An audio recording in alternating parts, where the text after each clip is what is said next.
हाँ जी students, welcome again. Last time बेटा मोशन हमने स्टार्ट किया और उसमें कुछ बेसिक कंसेप्ट्स और कुछ स्लोप, वेलोसिटी, स्पीड, इन सब चीज़ों की बात की। अब आगे बढ़ाते हैं बात को। अब हम स्टार्ट करते हैं बेटा मोशन की क्लासिफिकेशन। अब हम बात कर रहे थे मोशन के टाइप्स। तो यार मोशन को मैंने बोला था एक जो हमारी मेन क्लासिफिकेशन है उसको हम बाद में बनाएंगे। तो मोशन को हम बेटा बेसिकली टू टाइप्स में क्लासिफाई कर सकते हैं। One which is uniform motion, एक हो जाएगा आपका यूनिफॉर्म मोशन, ओके, वही 9th क्लास वाला, और एक हो जाएगा आपका नॉन यूनिफॉर्म मोशन। तो एक है यूनिफॉर्म मोशन, दूसरा है non uniform motion. Uniform motion वही, if an object covers equal distances in equal intervals of time. छोटी मोटी definition, if an object covers unequal distances in equal intervals of time. ये आप अपने नोट से भी पढ़ सकते हो, छोटी मोटी बातें डेफिनेशन 9th में पढ़ी हुई हैं, लिखाने की बेटा जरूरत नहीं है। तो एक यूनिफॉर्म है यार, एक नॉन यूनिफॉर्म है, ओके। हम बात करते हैं कि जो यूनिफॉर्म मोशन है, equal distances in equal intervals of time means speed will remain constant. अच्छा, equal distances in equal intervals of time in same direction भी बोलना होता है। अब डायरेक्शन सेम मतलब स्पीड के साथ साथ डायरेक्शन भी सेम है, तो यानी हम कहेंगे कि वेलोसिटी क्या रहनी चाहिए, कांस्टेंट रहनी चाहिए। तो if an object covers equal distances in equal intervals of time in same direction, अगर डायरेक्शन चेंज हो गई या स्पीड चेंज हो गई तो वो कौन सा मोशन हो जाएगा बेटा, आपका नॉन यूनिफॉर्म मोशन हो जाएगा। तो हम कह सकते हैं कि यूनिफॉर्म मोशन में वेलोसिटी क्या रखनी है, कांस्टेंट। अब आपको पता है एक्सेलरेशन होती है change in velocity upon change in time, dv by dt। अगर v कांस्टेंट है तो एक्सेलरेशन क्या हो जाएगी, जीरो हो जाएगी। अगर मोशन है हमारा नॉन यूनिफॉर्म मतलब स्पीड चेंज हो रही है या डायरेक्शन चेंज हो रही है, तो बेटा नॉन यूनिफॉर्म मोशन हो गया, तो मतलब स्पीड कांस्टेंट नहीं रही या वेलोसिटी कांस्टेंट नहीं रही। अगर वेलोसिटी कांस्टेंट नहीं रही तो दैट मीन्स एक्सेलरेशन जीरो नहीं रही। अगर वेलोसिटी कांस्टेंट ही नहीं रही तो इसका मतलब एक्सेलरेशन अब जीरो नहीं है, यानी कुछ ना कुछ तो है ही है। अब एक्सेलरेशन बेटा अगर कुछ ना कुछ है तो नॉन यूनिफॉर्म मोशन को हम एक्सेलरेटेड मोशन भी कह देंगे, ओके। जब नॉन यूनिफॉर्म हो गया that means it has some acceleration, तो इसको हम एक्सेलरेटेड मोशन भी कह ही देंगे। तो नॉन यूनिफॉर्म मोशन मतलब एक्सेलरेटेड मोशन, एक्सेलरेटेड मोशन तो फिर ये है ही है ना। अब अगर ये एक्सेलरेटेड है तो बेटा इसके आगे दो कैटेगराइज कर सकते हैं हम। एक जिसको हम कहते हैं यूनिफॉर्मली एक्सेलरेटेड,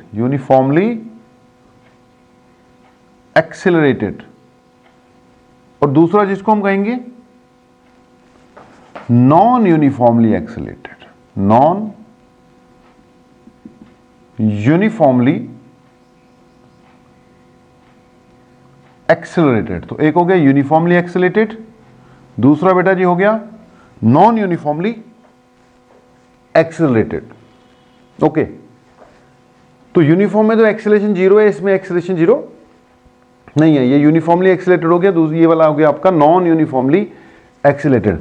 यूनिफॉर्मली एक्सेलरेटेड है, अब है तो एक्सेलरेटेड ही ना, तो मतलब स्पीड कांस्टेंट तो नहीं है तो एक्सेलरेटेड, मतलब एक्सेलरेशन जीरो भी नहीं है, यहां जीरो थी यहां जीरो भी नहीं है। स्पीड कांस्टेंट नहीं है, एक्सेलरेशन जीरो नहीं है, लेकिन कम से कम एक्सेलरेशन कांस्टेंट है बेटा। अगर एक्सेलरेशन कांस्टेंट रहेगी तो किस कैटेगरी में जाएगा, ये नॉन यूनिफॉर्म की कैटेगरी में जाएगा, ओके। एक्सेलरेशन कांस्टेंट रहेगी तो सॉरी यूनिफॉर्मली एक्सेलरेटेड की कैटेगरी में जाएगा, ओके।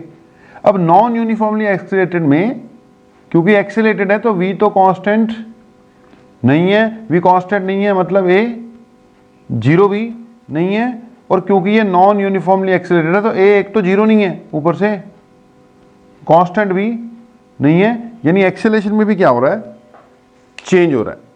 ओके, अगर आप जा रहे हो, गाड़ी दौड़ा रहे हो, and if your speed is constant, okay, for let 5 minutes आपकी स्पीड 60 किलोमीटर पर आवर की ही रही, आपकी गाड़ी बिल्कुल and maintain 60 kilometre per hour की रही है 5 मिनट के लिए, तो ड्यूरिंग दैट 5 मिनट्स आपकी वेलोसिटी थी कांस्टेंट, एक्सेलरेशन थी जीरो, दैट मींस आपका मोशन कैसा हो गया, uniform motion. Okay, now you increases your speed, आपने 60 से 65 की, 65 से 70 की, 70 से 75, लेकिन यूनिफॉर्मली की कि पर सेकंड 5 किलोमीटर पर आवर का चेंज दिया। एक सेकंड बाद आपकी स्पीड 65 हो गई, एक सेकंड बाद आपकी स्पीड 70 होगी, उसके एक सेकंड बाद 75, उसके एक सेकंड बाद 80, every second change in speed same हो रहा है। अब स्पीड चेंज हो रही है मतलब यूनिफॉर्म तो रहा नहीं, लेकिन आपकी एक्सीलरेशन जो है वो कांस्टेंट है, पर सेकंड आपने 5 किलोमीटर पर आवर का राइज दिया है, तो यहां एक्सीलरेशन कांस्टेंट है। तो ये जो सिचुएशन थी ना कि जब आपकी स्पीड 60 से 80 गई है, पर सेकंड चेंज होते हुए, पर सेकंड सेम चेंज होते हुए, तो that situation was uniformly accelerated, कि स्पीड कांस्टेंट नहीं, आपने 60 से 80 कर दी लेकिन यूनिफॉर्मली की।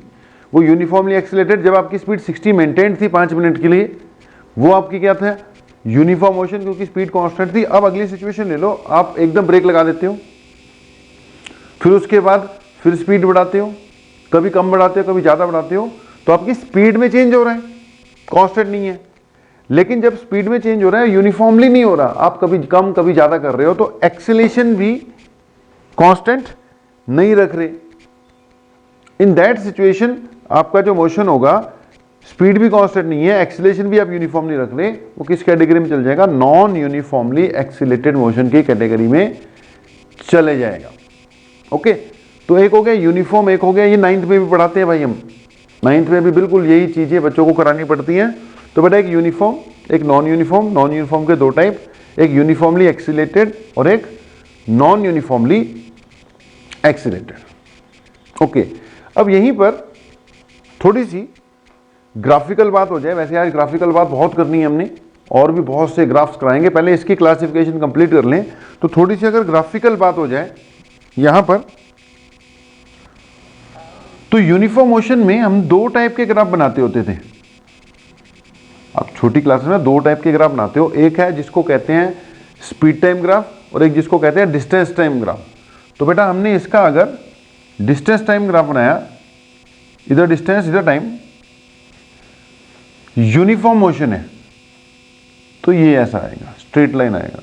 याद करो स्लोप वाले कंसेप्ट में बताया था, एक्सटी ग्राफ की जो स्लोप है वो आपको स्पीड प्रोवाइड करती है, और अगर ये स्ट्रेट लाइन है तो स्लोप कांस्टेंट रहेगी। स्लोप कांस्टेंट है मतलब स्पीड भी क्या है, कांस्टेंट।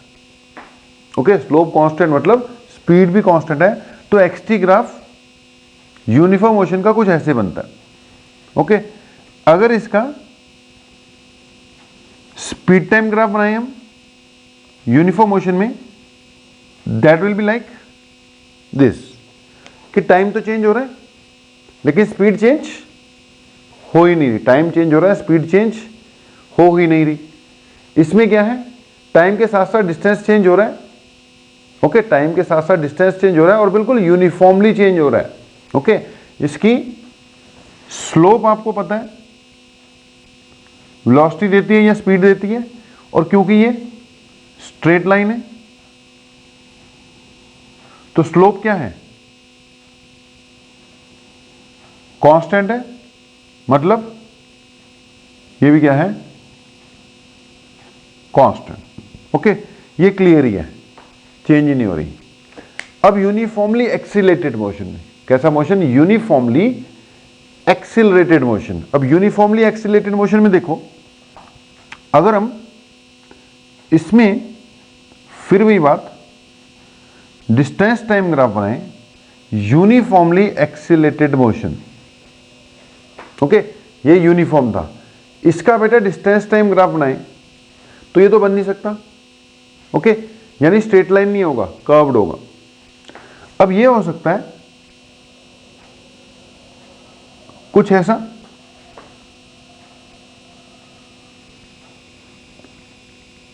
या फिर कुछ ऐसा। ये जो इस टाइप की पर्टिकुलर शेप है ना बेटा, ये स्पेशल शेप है जिसको हम पैराबोलिक कहते हैं। दोनों के दोनों कैसे हैं, ये पैराबोलिक कर्व्स हैं, इधर x इधर t, इधर x इधर t। ये भी क्या है, पैराबोलिक। ये भी वैसे क्या बनाया मैंने, पैराबोलिक। ये भी डिस्कस करेंगे कि इस स्पेशल शेप को पैराबोलिक कहते हैं, पैराबोलिक ही क्यों बनी वो भी बताते हैं, थोड़ी देर में सब कुछ आ ही जाएगा आपका। इस सिचुएशन में बेटा x versus t graph straight तो हो नहीं सकता था। अगर ये यूनिफॉर्मली एक्सीलेटेड है, क्यों पैराबोलिक बनेगा वो बताएंगे, लेकिन अभी याद करना है कि यूनिफॉर्मली एक्सीलेटेड है तो स्ट्रेट तो आएगा नहीं। स्ट्रेट के अलावा ये नहीं है कि कुछ भी बना दोगे, अगर यूनिफॉर्मली एक्सीलेटेड है तो कुछ भी नहीं, एक्स-टी ग्राफ इसका पैराबोलिक ही बनेगा, पैराबोलिक ही बनेगा। इस पर्टिकुलर शेप को पैराबोलिक कहते हैं, okay. That means speed constant नहीं है, इसकी स्लोप इंक्रीज हो रही है। अगर बेटा स्लोप इसकी इंक्रीज हो रही है, लास्ट लेक्चर में मैंने डिस्कस किया था स्लोप का कंसेप्ट, तो स्लोप अगर इंक्रीज हो रही है तो स्लोप इंक्रीजिंग मतलब स्लोप क्या देती है आपको, स्पीड, यानी speed increasing. Speed increasing that means accelerated, और इसकी स्लोप डिक्रीज हो रही है। स्लोप डिक्रीजिंग मतलब स्पीड डिक्रीजिंग, स्पीड डिक्रीजिंग मतलब डी एक्सीलेटेड, बट शेप दोनों की पैराबोलिक है, तो इसकी एक्सीलरेशन कांस्टेंट है और इसकी डी एक्सीलरेशन कांस्टेंट है। पैराबोलिक के केस में ऐसे हो सकता है। तो यूनिफॉर्मली एक्सीलेटेड मोशन का एक्स-टी ग्राफ पहली बात पैराबोलिक ही बनाना है, या पैराबोलिक ही बनेगा। क्यों पैराबोलिक बनेगा वो डिस्कस करवाएंगे। ये पैराबोलिक ही बनेगा। यहां पर ये आपका एक्सीलेटेड है, यानी ए पॉजिटिव है मगर कांस्टेंट है। ये डी एक्सीलेटेड है, यानी इसमें ए नेगेटिव है मगर कांस्टेंट है, नेगेटिव है मगर कांस्टेंट है, ओके जी। अब आते हैं नॉन यूनिफॉर्मली एक्सीलेटेड मोशन। अब बेटा नॉन यूनिफॉर्मली, अच्छा इसका वीटी रह गया भाई। यूनिफॉर्मली एक्सीलेटेड मोशन में अगर हमने v वर्सेस t ग्राफ बनाना हो तो it will be a straight line. a constant है ना, तो vt ग्राफ की स्लोप आपको a देती है, स्ट्रेट लाइन है तो स्लोप क्या रहेगी, कांस्टेंट रहेगी। इसकी स्लोप हमें देती थी a, अब स्लोप कांस्टेंट है इसलिए a भी क्या है, कांस्टेंट है। कांस्टेंट स्लोप कैसे पता लगता है, स्ट्रेट लाइन से, ओके। इसमें देखो वीटी ग्राफ अगर इंक्रीज कर दिया, ऊपर को जा रहा है, तो इसका मतलब वेलोसिटी क्या हो रही है, इंक्रीज हो रही है। और अगर डी एक्सीलेटेड है तो हमने ये ग्राफ किधर बनाना था, नीचे की ओर बनाना था। दैट मीन्स ये वीटी है, अगर ये नीचे की ओर बनता तो दैट मीन्स है तो कांस्टेंट, स्ट्रेट लाइन है ना, है तो कांस्टेंट लेकिन स्लोप नेगेटिव है, यानी एक्सेलरेशन क्या है, नेगेटिव। इसकी स्लोप नेगेटिव यानी एक्सेलरेशन भी नेगेटिव। इसकी स्लोप पॉजिटिव यानी एक्सेलरेशन भी पॉजिटिव। ए कांस्टेंट ही है, ए कांस्टेंट ही है। तो एक तो बेटा इस टाइप से हम बात करेंगे, क्लासिफिकेशन करेंगे मोशन की। बाकी आगे की बातें अभी और चलाते हैं, मैंने पैराबोलिक वर्ड यूज किया वो भी डिस्कस करवाते हैं, ओके जी। तो मोशन यूनिफॉर्म, नॉन यूनिफॉर्म, ये इसकी बेसिक क्या हो गई, क्लासिफिकेशन हो, ओके जी। तो बेटा ये वाली बात होने के बाद मैंने बोलता पैराबोलिक का भी बीच में कंसेप्ट बता ही देते हैं। अब दो तीन पॉइंट सुनना, डिटेल में बाद में बताएंगे, अभी पहले इन चीजों को मिला दूं मैं। पॉइंट ये है कि कई बार हमें ग्राफ बनाने पड़ते हैं बेटा।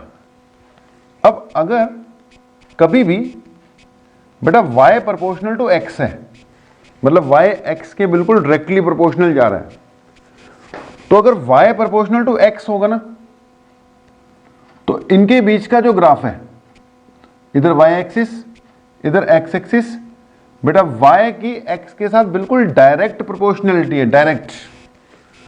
तो ये ग्राफ कैसा बनेगा? स्ट्रेट लाइन बनेगा, स्ट्रेट लाइन।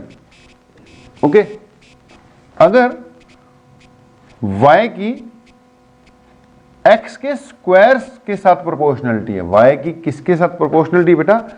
x के स्क्वायर के साथ। y x के स्क्वायर पे डिपेंड करता है। तो ये ग्राफ कैसा बनेगा जी? It will be parabolic in nature. याद रखो, सब कराऊंगा, लेकिन अभी इसके साथ चीजों को मिला दें। ओके, तो दो बातें याद रखो, सारी एक बात में बता देंगे ना, एक ही बार में सारी बात कर देंगे, सारे ग्राफ एक ही बार में ले आऊंगा, तो याद कुछ नहीं रहना।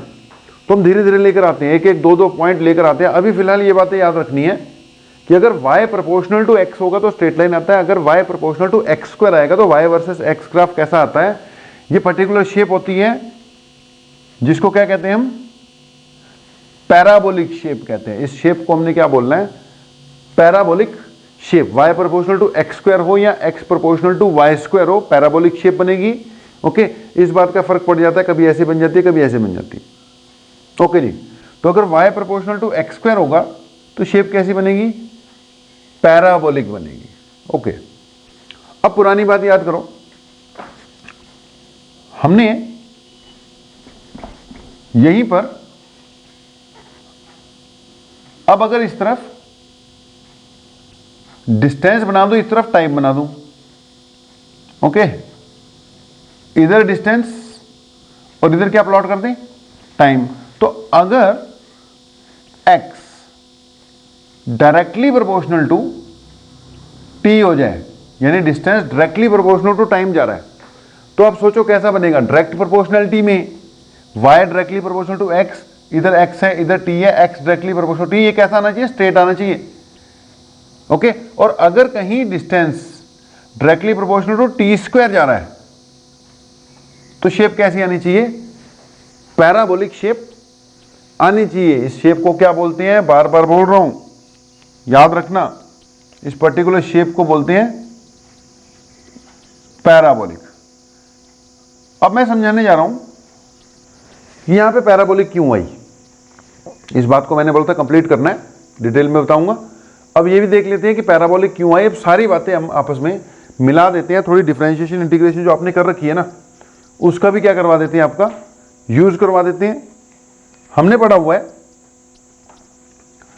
कि अगर कहीं दे रखा हो x equal to 2t square plus 3t plus 5, okay, x equal to 2t square plus 3t plus 5 दे रखा हो, ध्यान देना, चलो 5 भी हटा दो, 2t स्क्वायर प्लस 3t है।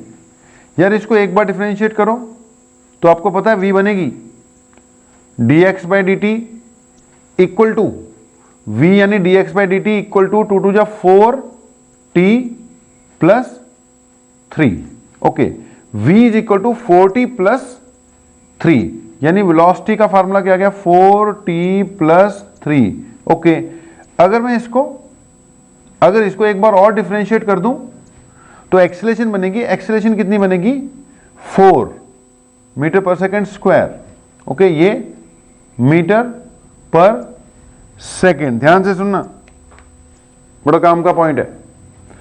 अब अगर डिस्प्लेसमेंट की इक्वेशन कुछ इस टाइप की हो, वेलोसिटी की फिर वो कुछ इस टाइप की आएगी, और एक्सीलरेशन की फिर वो कुछ इस टाइप की आएगी, ध्यान देना। ओके, अगर x equal to 2t cube plus 3t square होता तो आप समझ सकते हो velocity equal to 6t square plus 60 आ जाता, और जो एक्सेलरेशन है वो 12t प्लस 6 आ जाती। ओके, अब समझने वाली बात क्या है यहां पर, थोड़ा सा ध्यान देते रहना भाई, अभी बना लूं जरा। ओके, अब यहां पर समझने वाली बात क्या है कि इस केस में एक्सेलरेशन आ गई तुम्हारी कांस्टेंट, ओके, v आ गई वेरिएबल, v क्या आ गई वेरिएबल, x तो वैसे ही क्या था वेरिएबल था। अब बेटा a कांस्टेंट आ गई, 4 है ना, 4, t नहीं आया इसमें, t नहीं रहा। x टाइम पे डिपेंड करता है, वेलोसिटी भी टाइम पे डिपेंड करती है, लेकिन a टाइम पे डिपेंड नहीं कर रही, कांस्टेंट आ गई 4। अब अगर a टाइम पे डिपेंड नहीं कर रही तो a तो कांस्टेंट है। अब जब a कांस्टेंट है, a कांस्टेंट रहती है, v कांस्टेंट नहीं है पर a कांस्टेंट है। जब a कांस्टेंट है तो किस टाइप का मोशन हो गया, वो यूनिफॉर्मली एक्सीलरेटेड मोशन। a अगर कांस्टेंट है तो वो यूनिफॉर्मली एक्सीलरेटेड मोशन हो गया। ओके, तो यानी ये जो सिचुएशन है, ये तीनों यूनिफॉर्मली एक्सीलरेटेड मोशन को रिप्रेजेंट कर रहे हैं। ओके, एक और बात सुनो, अगर कहीं x होता 2t + 5 तो इसकी जो v बन जाती वो बन जाती 2। ओके, डिफरेंशिएशन करोगे 2, और इसकी जो a बनती वो क्या बन जाती 0। तो 3 सिचुएशन है, तीनों की तीनों सिचुएशन हमने आपके सामने रख दी। थोड़ा सा ध्यान देना जी। अब इस सिचुएशन में x तो टाइम पे डिपेंड करता है, x डिपेंड्स ऑन टाइम, यानी डिस्टेंस चेंज होगा। वेलोसिटी में टाइम, जब आपने डिफरेंशिएट किया टाइम उड़ गया, वो पता है कैसे करनी है। वेलोसिटी में सिर्फ क्या रह गया 2, यानी इंडिपेंडेंट ऑफ टाइम हो गई। जब बेटा वेलोसिटी इंडिपेंडेंट ऑफ टाइम होगी, एक्सेलरेशन क्या होगी 0। अब आप सोचो, जब वेलोसिटी होती है कांस्टेंट, ये कांस्टेंट है ना, ये वेलोसिटी कैसी आ गई, ये कांस्टेंट आ गई। अब वेलोसिटी कांस्टेंट आ गई तो एक्सेलरेशन क्या आ गई 0 आ गई। अब समझ लो, इसमें देखो, जब वेलोसिटी कांस्टेंट है, ये रही वेलोसिटी कांस्टेंट है, ये देखो स्लोप v है, स्ट्रेट लाइन, स्लोप कांस्टेंट, यानी लिखा हुआ हमने पहले से, जब वेलोसिटी कांस्टेंट है यानी जब एक्सेलरेशन 0 है, तो किस टाइप का मोशन है ये यूनिफॉर्म मोशन है। यूनिफॉर्म मोशन, समझो बात को, हमें बिना कुछ दिए हुए अगर वो x की इक्वेशन दे देगा, x की इक्वेशन देगा, और आप चेक करोगे x की इक्वेशन में मैक्सिमम t की पावर 1 है, t की पावर 1 होनी चाहिए, 1 से ज्यादा नहीं होनी चाहिए। अगर t की पावर 1 होगी, 1 से ज्यादा वाला होगा ही नहीं, तो जब वेलोसिटी बनेगी वो पावर उड़ जाएगी, वेलोसिटी कांस्टेंट आ जाएगी। वेलोसिटी में t है ही नहीं, तो समझ लो एक्सेलरेशन क्या आ जाएगी 0 आ जाएगी, क्योंकि कांस्टेंट है, डिफरेंशिएट करोगे वो एक्सेलरेशन ही 0 बन जाएगी। तो अगर सीधे दे रखा हो v कांस्टेंट है तो भी यूनिफॉर्म है, लेकिन अगर 1 2 3 तीनों में से एक भी सिचुएशन मिल जाए, यानी यहां से भी आप क्या कह सकते हो कि इट इज यूनिफॉर्म मोशन। अब इसको देखो, इसमें x की मैक्सिमम पावर t की मैक्सिमम पावर 1 थी, इसमें t की पावर 2 जा रही है। अब जब t की पावर 2 है, एक बार डिफरेंशिएट करोगे वेलोसिटी बनेगा, तो ये खत्म नहीं होगा। जिसकी पावर 2 है, एक बार डिफरेंशिएशन करने से एक पावर कम होती है, t बचेगा।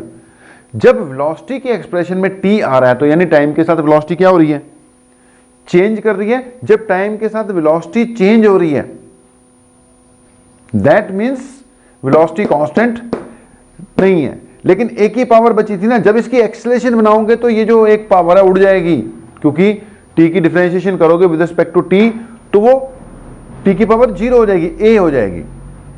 अब a 4 है, लेकिन कम से कम t तो नहीं है ना, t डिपेंड तो नहीं ना करती, तो समझ जाओ a कांस्टेंट है, v t पे डिपेंड कर रही है, x t के स्क्वायर पे डिपेंड कर रहा है। इनमें से एक भी चीज मिल गई, समझ जाना ये कैसा मोशन होगा, यूनिफॉर्मली एक्सीलरेटेड। a अगर कांस्टेंट है, a अगर कांस्टेंट है तो ये क्या होगा, यूनिफॉर्मली एक्सीलरेटेड मोशन होगा। तो ये जी आपका यूनिफॉर्म मोशन है, यूनिफॉर्म मोशन।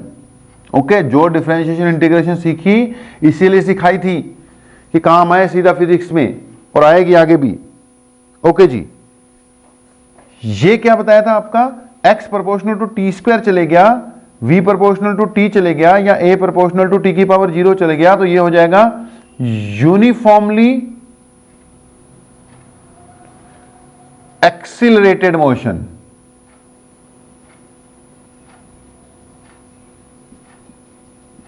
ओके, ये यूनिफॉर्मली एक्सिलेटेड मोशन की कैटेगरी में चले गया आपका। यूनिफॉर्मली एक्सिलेटेड मोशन, ये जो सिचुएशन थी ये यूनिफॉर्म मोशन है। अब इसको देखो, इसमें x में t की पावर 3 चलेगी।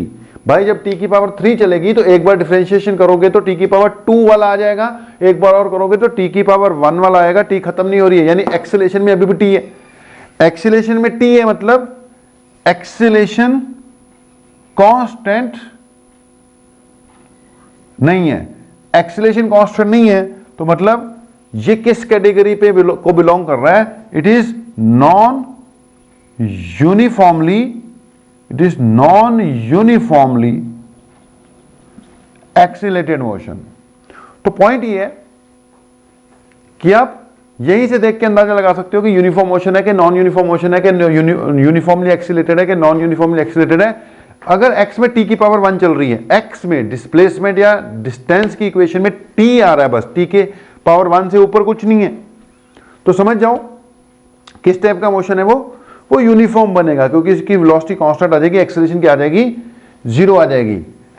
अगर t पे स्क्वायर है, t पे स्क्वायर है मतलब स्क्वायर से ऊपर नहीं है, तो वेलोसिटी में t बचना है, एक्सेलरेशन में t बचना नहीं है, एक्सेलरेशन आएगी कुछ ना कुछ। दैट मीन्स ये किस कैटेगरी में जाएगा, यूनिफॉर्मली एक्सिलेटेड में। और अगर x में t की पावर 3 तक चले गए, 3 तक चले गए तो एक्सेलरेशन में भी t बचेगा बचेगा, एक्सेलरेशन में t बचेगा बचेगा। दैट मीन्स कि ये किस कैटेगरी में जाएगा, नॉन यूनिफॉर्मली एक्सिलेटेड कैटेगरी में जाएगा। ओके, अब रही बात ग्राफ की जी। ओके, अब ग्राफ की बात देखो, ग्राफ की बात भी कर ही लो। ये है यूनिफॉर्म, x में t है यानी x directly proportional to t है। x कैसा है, डायरेक्टली प्रोपोर्शनल टू t।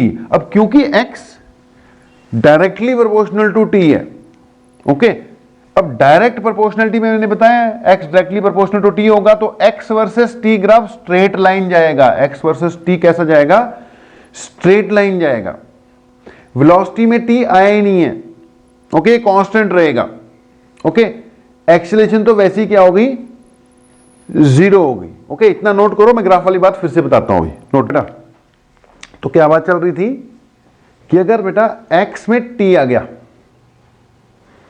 तो वो यूनिफॉर्म है, या v में t आया नहीं तो भी यूनिफॉर्म है, या a 0 आ गई तो भी यूनिफॉर्म है।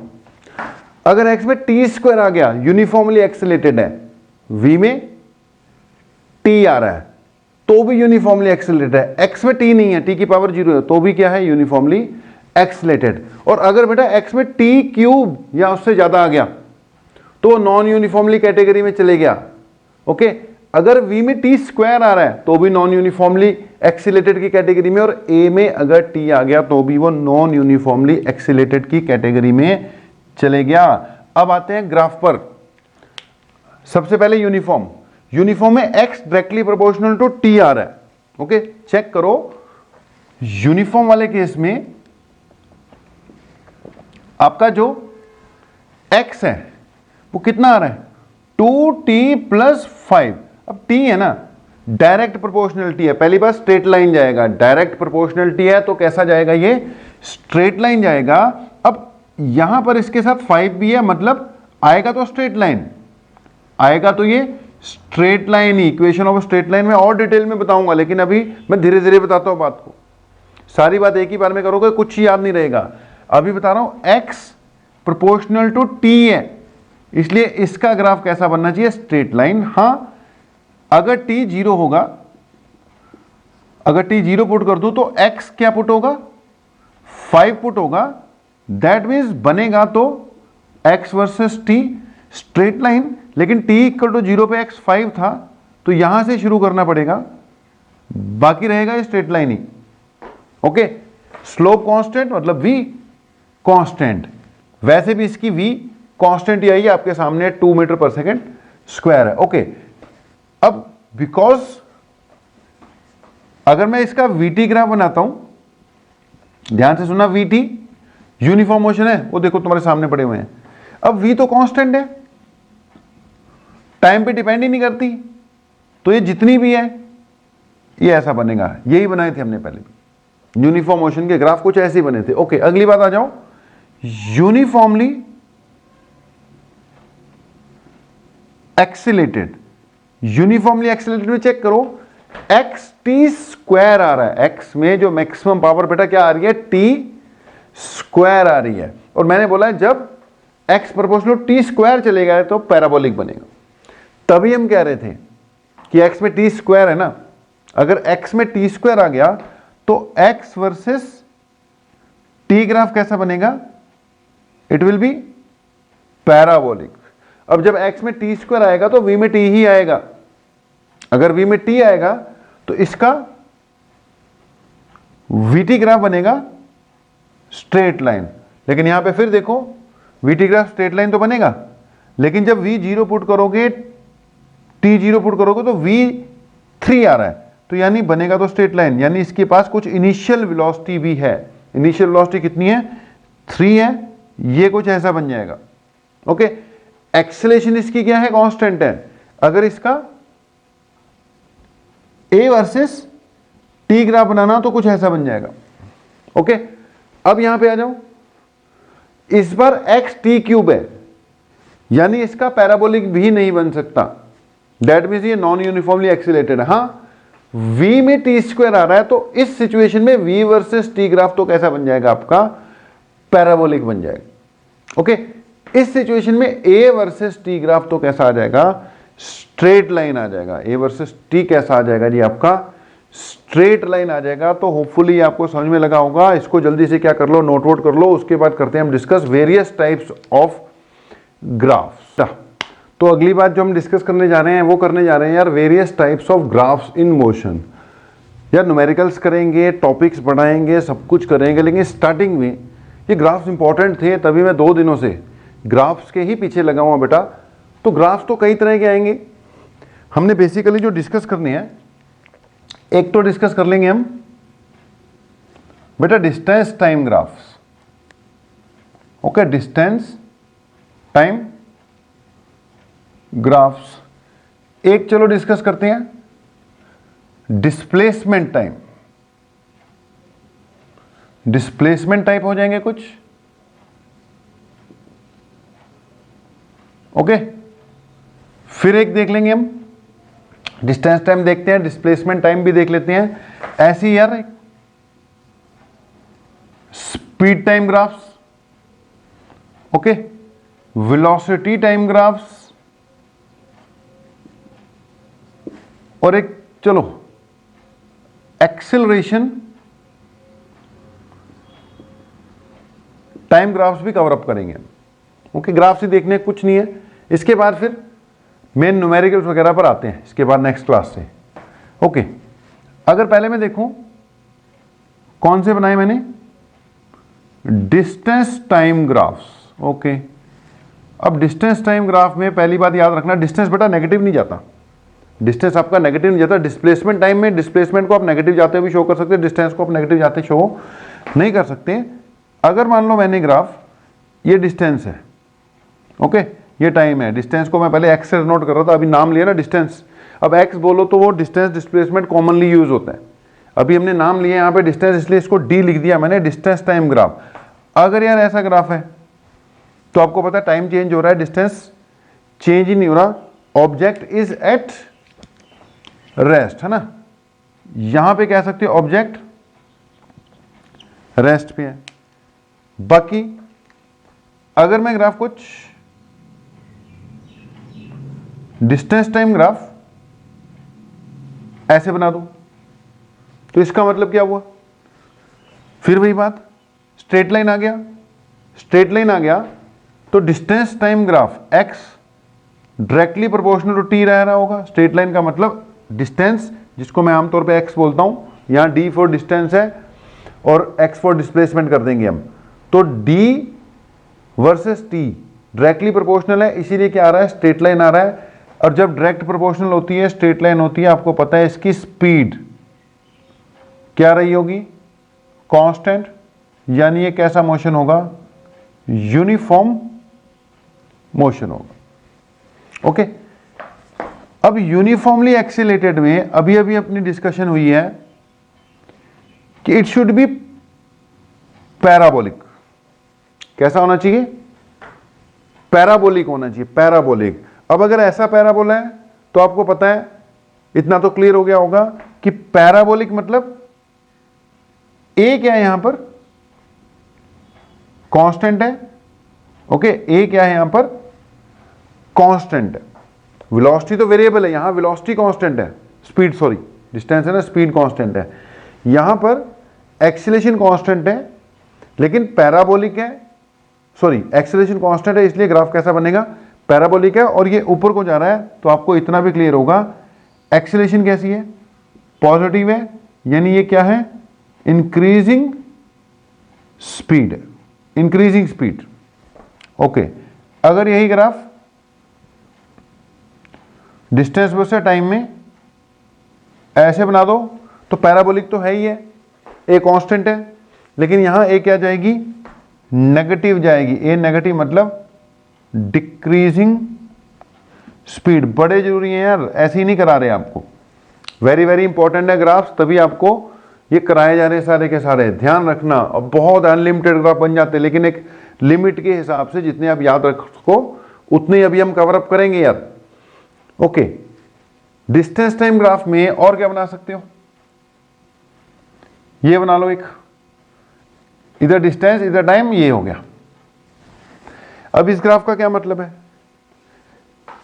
इसका मतलब ये है कि भैया टाइम चेंज ही नहीं हो रहा, टाइम चेंज ही नहीं हो रहा, टाइम वहीं खड़ा है, लेकिन डिस्टेंस चेंज हो जा रहा है। हो ही नहीं सकता ऐसा, ऐसा नहीं हो सकता कि एक ही टाइम पे अलग अलग पोजीशंस आ जाए ऑब्जेक्ट की, एक ही टाइम पे अलग अलग पोजीशन आ जाए, नॉट पॉसिबल है। कमाल हो गया ये तो, कमाल कैसे हो गया कि आपको पता है स्पीड जो होती है वो होती है चेंज इन डिस्टेंस अपॉन, अब इसके हिसाब से डिस्टेंस लिख दिया, चेंज इन टाइम।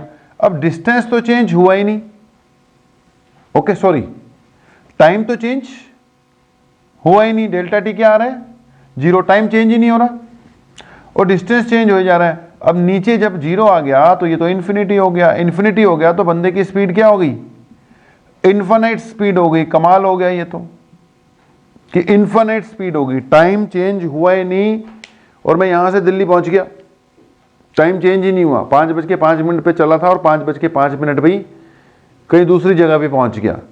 तो बेटा ये सिचुएशन ही पॉसिबल नहीं है, ये इन्फिनिट स्पीड है।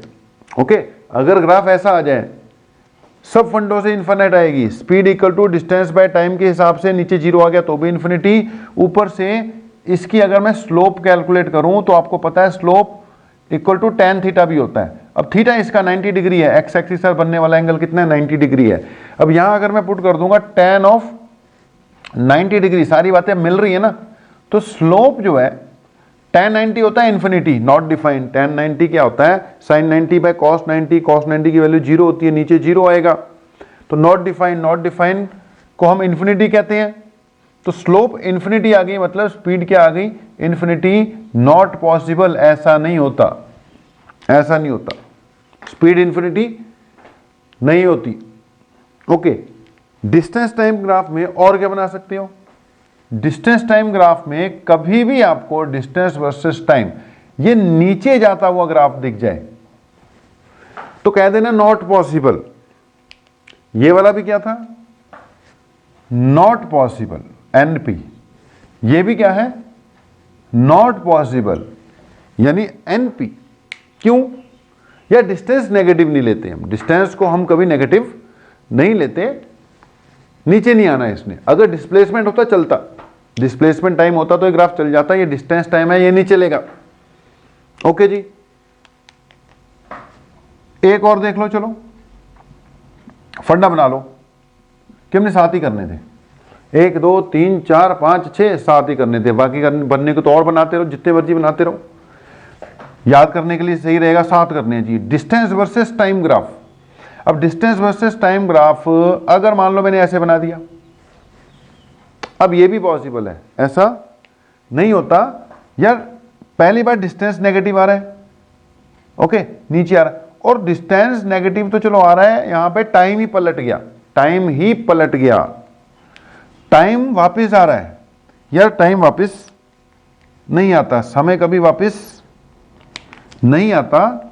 इसमें भी अगर मैं यहां पे एक लाइन लगाऊं, कभी भी टाइम वर्सेस डिस्टेंस हो, टाइम वर्सेस डिस्प्लेसमेंट हो, टाइम वर्सेस वेलोसिटी, जो भी, अगर एक्स एक्सिस पे टाइम दिया हुआ ना, यहां जो मर्जी चीज हो, अगर ये पलट गया तो समझ लेना ये भी क्या हो गया, एनपी हो गया। एनपी मतलब ये भी क्या हो गया, नॉट पॉसिबल हो गया। ये सिचुएशन भी पॉसिबल नहीं है, क्योंकि टाइम कभी चेंज नहीं होता। ऊपर से लाइन लगा के देख लो, अगर ये मैं लाइन लगाता हूं तो इस टाइम पर और इस टाइम पर देखो, ये दोनों जगह पे टाइम तो सेम आ रहा है, लेकिन ऑब्जेक्ट का डिस्टेंस अलग अलग आ रहा है। यानी फिर से वही बात कि एक ही समय पर ऑब्जेक्ट दो पोजीशंस पर है, ऐसा थोड़ी होता है। एक ही समय पर दो दो जगह बंदा नहीं हो सकता, भूत थोड़ी है बंदा, ऑब्जेक्ट भूत नहीं है कि एक ही समय पर दो दो जगह पर प्रेजेंट हो। तो ये नॉट पॉसिबल, जैसे भूत नहीं होते वैसे ये सिचुएशन भी नहीं होती। तो ये थे यार आपके कुछ डिस्टेंस टाइम ग्राफ। तो आगे बेटा देखते हैं, अब डिस्टेंस टाइम ग्राफ देखे कुछ, अब देख लो थोड़े डिस्प्लेसमेंट टाइम ग्राफ। अब बस ये फर्क है कि इस साइड अभी डिस्टेंस नहीं, डिस्प्लेसमेंट है। डिस्प्लेसमेंट मतलब नेगेटिव भी हो सकता है।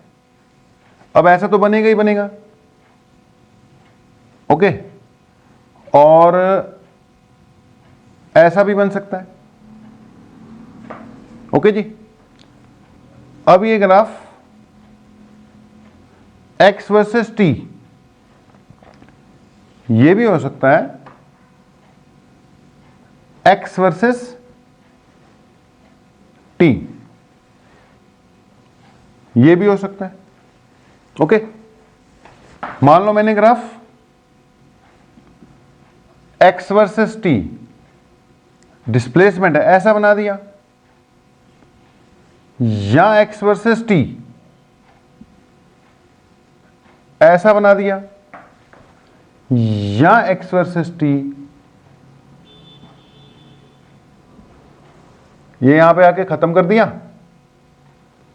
ये नहीं किया, या फिर वही बेटा d डिस्टेंस था, यहां पर डिस्प्लेसमेंट बोल रहे हैं अब इसको, ये कुछ ऐसा बन गया। अब सोचो यहां पे तो फिर वही है बेटा, ये t है, क्या सिचुएशन है, object is at rest, okay. Object कैसे पड़ा हुआ है, रेस्ट पे पड़ा हुआ है, टाइम चेंज हो रहा है, ये चेंज ही नहीं हो रहा, तो object is at rest, okay. यहां रेस्ट पे हो गया, शायद डिस्टेंस में मैंने ये वाला ग्राफ बनाया ही नहीं, ओके। इसमें क्या हुआ, स्ट्रेट लाइन है, स्ट्रेट लाइन है तो फिर वही मैं क्या बोलूंगा, वेलोसिटी यहां क्या है, कांस्टेंट। किस टाइप का ग्राफ हो गया, यूनिफॉर्म। ये फिर वही पैराबोलिक है यार, पैराबोलिक। अब पैराबोलिक का मतलब x वर्सेस t है, x वर्सेस t। अब x versus t straight line मतलब स्पीड कांस्टेंट होता है, x वेलोसिटी कांस्टेंट है यहां पर, x वर्सेस t। पैराबोलिक मतलब यूनिफॉर्मली एक्सीलरेटेड। अब तो इतना पता लगी क्या होगा, a क्या है, पॉजिटिव है, a क्या है, कांस्टेंट है। बहुत बार हो गया अब तो ये, ओके जी। यहां पर फिर वही बात, पैराबोलिक है, x proportional to t square है, यहां पे भी x proportional to t square था। a क्या है, ये पॉजिटिव था, ये डिक्रीजिंग स्लोप है, तो यहां पे a क्या हो गई यार तुम्हारी, नेगेटिव हो गई। अब इतना तो समझ पा रहे होगे सारी बातों को, यहां पे a क्या हो गई आपकी, नेगेटिव हो गई, ओके। ये x वर्सेस t, फिर वही मतलब कि t equal to delta t जो है वो 0 है, लेकिन डेल्टा एक्स कुछ ना कुछ आ रहा है, इसका मतलब स्पीड क्या आ गई बंदे की, इनफाइनाइट। ऐसा थोड़ी होता है। अब बेटा जब मैंने डिस्प्लेसमेंट टाइम ग्राफ बनाया नीचे को, ये पॉसिबल है। डिस्टेंस टाइम में मैंने बोला था डिस्टेंस नेगेटिव नहीं आता, वो बढ़ता ही है, वो पॉसिबल नहीं बोला था। It is possible, it is possible कि ऑब्जेक्ट जो है वो पहले इस पर्टिकुलर पोजीशन पे था, कितनी भी मान लो, 100 मीटर मान लो, ओके 100 मीटर मान लो। अब 100 मीटर समय बदलता जा रहा है और वापस ओरिजिन की ओर आ रहा है। इस टाइम पे वो बिल्कुल कहां पहुंच चुका है, ओरिजिन पे पहुंच चुका है, तो वापस आ रहा है। यहां पे वेलोसिटी क्या मानी जाएगी, नेगेटिव मानी जाएगी। वेलोसिटी क्या मान लेंगे हम, नेगेटिव मान लेंगे। क्यों नेगेटिव मानेंगे, ये देखो एंगल, ये ग्रेटर देन क्या चले गया, 90 डिग्री चले गए, थीटा ग्रेटर देन 90, क्योंकि इधर आ रहा है ना ग्राफ भाई, ये चेक करना होगा एक्स एक्सिस के साथ। ओके, तो ये थीटा ग्रेटर देन 90 डिग्री हो गया, tan theta, theta greater than 90 degree, second quadrant चल रहा है, लेस देन 180 है, greater than 90 degree, second quadrant चल रहा है, सेकेंड क्वाड्रेंट में tan नेगेटिव होता है, और tan थीटा क्या देता है आपको, स्लोप देता है। ये नेगेटिव है और इसने क्या देनी थी, स्लोप देनी थी, स्लोप ने क्या देनी थी, वेलोसिटी देनी थी। इसका मतलब वेलोसिटी क्या है, नेगेटिव है, पॉसिबल है। ओके, स्पीड नेगेटिव नहीं हो सकती, तो डिस्टेंस टाइम ग्राफ में मतलब नेगेटिव पॉसिबल नहीं, ये पॉसिबल है। इसको चेक करो, ये भी वही चीज है, बस ये यहां रुक नहीं रहा, समय बढ़ता जा रहा है। ऑब्जेक्ट 100 मीटर पे था, 100 मीटर से इस पर्टिकुलर टाइम पे 0 होता है, और उसके बाद वो रुकता नहीं है, उल्टी दिशा में बढ़ता है। पहले डिस्प्लेसमेंट पॉजिटिव थी, पॉजिटिव से होते होते होते होते 0 हुई, और 0 के बाद रुक नहीं रहा ऑब्जेक्ट, ये नेगेटिव होती जा रही है। ओके, ये क्या हो रहा है, नेगेटिव बढ़ना शुरू हो जाएगा, नेगेटिव डिस्प्लेसमेंट स्टार्ट हो गई। तो ये भी ठीक है, पॉसिबल है। ये वाली सिचुएशन किस में आ गई, ये एनपी है, यहां पर भी एनपी क्यों है, क्योंकि यार इन्फिनिटी की ओर जा रहा है ना, वेलोसिटी इन्फिनिटी नहीं हो सकती, वो भी एनपी है। एनपी क्यों है, फिर वही बात, समय पलटता नहीं है। इस पर्टिकुलर टाइम पर दो पोजीशन आ रही है इसकी, दो पोजीशन आ गई, तो 2 पोजीशन पॉसिबल नहीं है। एक ही टाइम पर किसी भी चीज की 2 पोजीशन पॉसिबल नहीं हो सकती, इसलिए वो वाला ग्राफ भी आपका पॉसिबल नहीं है। तो डिस्टेंस टाइम, डिस्प्लेसमेंट टाइम के बाद कुछ देख लेते हैं अब हम, स्पीड टाइम और वेलोसिटी टाइम ग्राफ। पहले बना दिए यार, पहले इसलिए बना दिए, वो बनाने में बार बार मिटाने में टाइम लगता है, टाइम वेस्ट ना हो, तो एक ही बार में मैंने बना दिए। सारे में एक एक में करके डिस्कस करवा देता हूं आपको। अब ये स्पीड टाइम ग्राफ है बेटा, वो वेलोसिटी टाइम ग्राफ है, ये स्पीड टाइम ग्राफ है। स्पीड टाइम ग्राफ अगर ऐसा आ जाए तो आपको पता है कि स्ट्रेट लाइन आ गया, speed time graph straight line आ गया, मतलब यूनिफॉर्मली एक्सीलरेटेड मोशन। यहां पे क्या जा रही है आपकी, एक कांस्टेंट जा रही है, वो अपने आप दिखते रहना। ओके, इस केस में क्या बना सकते हो आप कि a is equal to constant. Okay, ये a कांस्टेंट हो गई। ओके, तो यहां पे लिख सकते हैं a is equal to constant. Speed time graph, यहां पे स्पीड ही क्या है, कांस्टेंट। अच्छा, स्पीड नेगेटिव हो नहीं सकती, नेगेटिव स्पीड हो नहीं सकती। एक यहां पे ग्राफ अगर मैं इधर स्पीड इधर टाइम, ये वाला भी बना ही लो यार। ये किस कैटेगरी में जाना है आपका, ये एनपी है, एनपी। इसका मतलब हो गया कि टाइम चेंज हो रहा है, सॉरी टाइम चेंज ही नहीं हो रहा, लेकिन स्पीड चेंज होती जा रही है। ऐसा नहीं होता, टाइम को तो चेंज होना ही पड़ेगा। इस सिचुएशन में अगर मैं इसको 90 डिग्री मान लूंगा तो आपका tan 90 फिर इन्फिनिटी हो जाएगा, और इसका मतलब इसकी स्लोप क्या हो जाएगी, इन्फिनिटी हो जाएगी। स्लोप इन्फिनिटी का मतलब भैया स्पीड टाइम ग्राफ की स्लोप एक्सेलेरेशन है, एक्सेलेरेशन इन्फिनिटी हो जाएगी। इन्फिनिटी पॉसिबल नहीं है। ओके, बाकी इसमें पलटने वाला ग्राफ बना सकते हो। पलटने वाला ग्राफ जब बनाओगे आप इसमें, तो इसमें यह है कि ये स्पीड है, इधर टाइम है, बस पलटने वाला ग्राफ तो किसी के लिए भी पॉसिबल नहीं है ना, टाइम पलट नहीं सकता एक ही पोजीशन पर बेटा, एक ही टाइम पे दो दो स्पीड नहीं हो सकती। ओके, ग्राफ मैं बोल रहा हूं अनलिमिटेड है। कुछ वैसे ही हमने डिस्कस करवा दिया आपको, चलो ग्राफ की नॉलेज होगी कैसे कैसे क्या क्या बनते हैं। एक ये ग्राफ देखो, ये स्पीड वर्सेस टाइम है। इसमें स्पीड क्या है, डिक्रीज होते होते होते होते होते जीरो होती है, और फिर से क्या होना शुरू कर देती है, इंक्रीज होना शुरू कर देती है। स्पीड ऐसे नेगेटिव जा नहीं सकती। ये वाला किसके लिए एग्जांपल लिया जा सकता है कि स्पीड पहले थी, ओके, उसके बाद धीरे धीरे कम हो गई। किसी ऑब्जेक्ट को ऊपर फेंकोगे ना, तो ऊपर जाते जाते जाते जाते जाते जाते स्पीड धीरे धीरे धीरे धीरे क्या हो रही है, कम हो रही है। हाईएस्ट पॉइंट पे पहुंचकर इस पर्टिकुलर टाइम पे स्पीड जीरो हो गई, और उसके बाद फिर वो नीचे आना शुरू हो गया, और स्पीड फिर से क्या होनी शुरू हो गई, इंक्रीज होनी शुरू हो गई। मैं स्पीड बोल रहा हूं, डायरेक्शन पलट गई है। पहले स्पीड अपवर्ड डायरेक्शन में थी, अगर वेलोसिटी की बात करते तो वेलोसिटी अपवर्ड डायरेक्शन में थी, वो डाउनवर्ड डायरेक्शन में। लेकिन बेटा स्पीड बोल रहा हूं तो नेगेटिव नहीं शो करेंगे हम। पहले स्पीड डिक्रीज, एग्जांपल ये कौन सा वाला हो गया, ये पत्थर ऊपर फेंकने वाला हो गया। नीचे से ऊपर जाओगे जाओगे जाओगे जाओगे, हाईएस्ट पॉइंट पे पहुंचकर एक पल के लिए स्पीड जीरो हुई, उसके बाद फिर से स्पीड क्या होने लग गई, इंक्रीज होने लग गई। ये बिल्कुल इसका उल्टा है। इसमें पहले स्पीड जीरो थी, ओके, ये बढ़ रही है बढ़ रही है बढ़ रही है बढ़ रही है बढ़ रही है, मैक्सिमम हुई, मैक्सिमम हुई, और उसके बाद फिर से क्या होनी शुरू हो गई, डिक्रीज होनी शुरू हो गई। इसमें वही ऑब्जेक्ट, मान लो कोई बॉल है, उसको ऊपर से नीचे फेंका फर्श पर, इलास्टिक ऑब्जेक्ट होना चाहिए तब ऐसा पॉसिबल होगा। एक बॉल है, उसको ऊपर से नीचे फेंका, तो नीचे आते आते आते आते जीरो से स्टार्ट किया, नीचे आते आते स्पीड इंक्रीज हुई इंक्रीज हुई इंक्रीज हुई इंक्रीज हुई इंक्रीज हुई इंक्रीज हुई, मैक्सिमम हो गई। ग्राउंड तक पहुंचते पहुंचते स्पीड इंक्रीज होते होते होते होते क्या हो गई, मैक्सिमम हो गई। और मैक्सिमम होते ही टक्कर लगी, और टक्कर लगने के बाद वो पलटा, और पलटने के बाद स्पीड क्या होने लग गई, डिक्रीज होने लग गई, डिक्रीज होने लग गई, डिक्रीज होने लगी, और पर्टिकुलर मोमेंट पे जाके फिर से क्या हो गई, जीरो हो गई।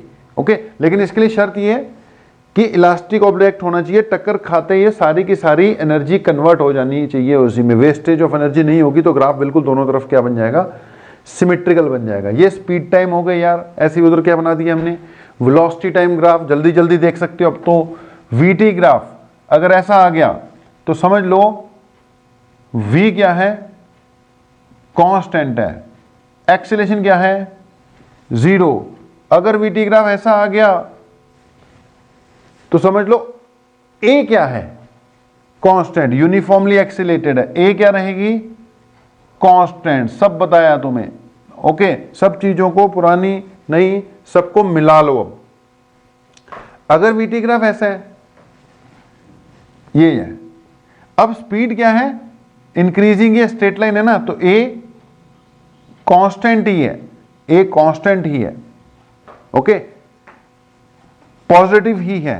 बट फर्क ये है कि t इक्वल टू जीरो पर कुछ ना कुछ वेलोसिटी उसकी थी, इसको हम क्या कह देते हैं, u, यानी कि इनिशियल वेलोसिटी। यहां पर इनिशियल वेलोसिटी क्या थी, जीरो थी, यहां पे कुछ ना कुछ ऑब्जेक्ट के पास इनिशियल वेलोसिटी भी है। ये फिर पैराबोलिक आ गया, VT graph parabolic, VT graph parabolic. इसका मतलब क्या हुआ, v proportional to t square है, ओके। एक्सटी ग्राफ पैराबोलिक हो गया तो a कांस्टेंट थी, वीटी ग्राफ पैराबोलिक हो गया तो a कांस्टेंट नहीं है।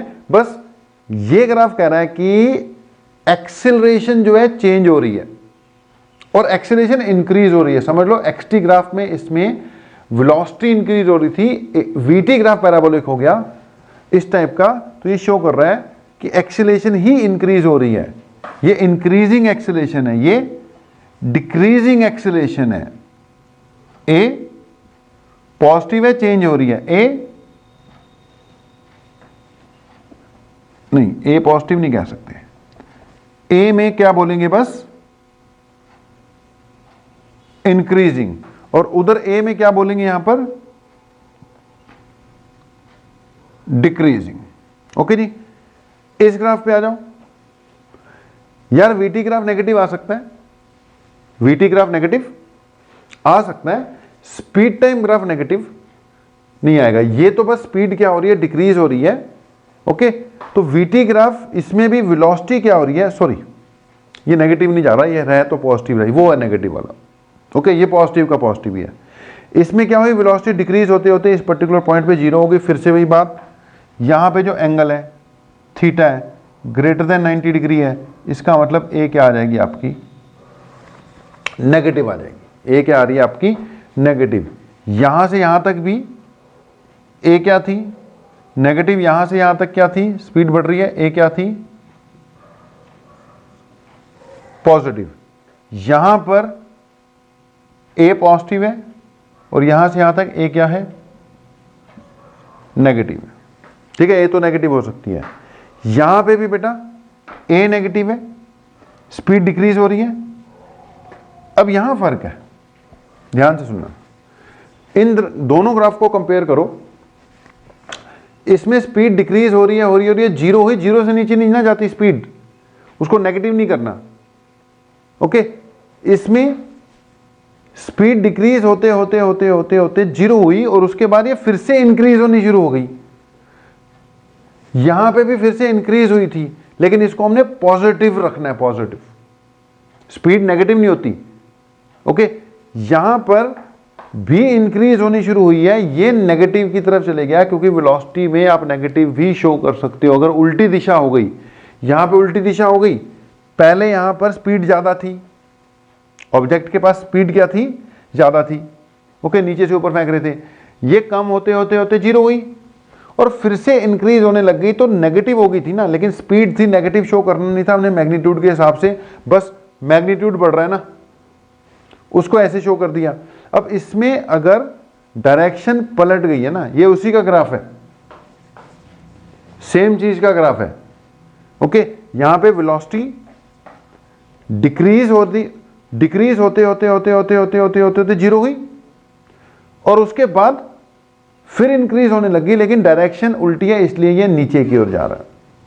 अब इस ग्राफ को चेक कर लो, इसमें तो वेलोसिटी क्या है आपकी, वेरिएबल है, वो हर पल ही क्या हो रही है, चेंज हो रही है, कभी कम हो रही है, कभी ज्यादा हो रही है, कभी कम हो रही है। देखो यहां से यहां तक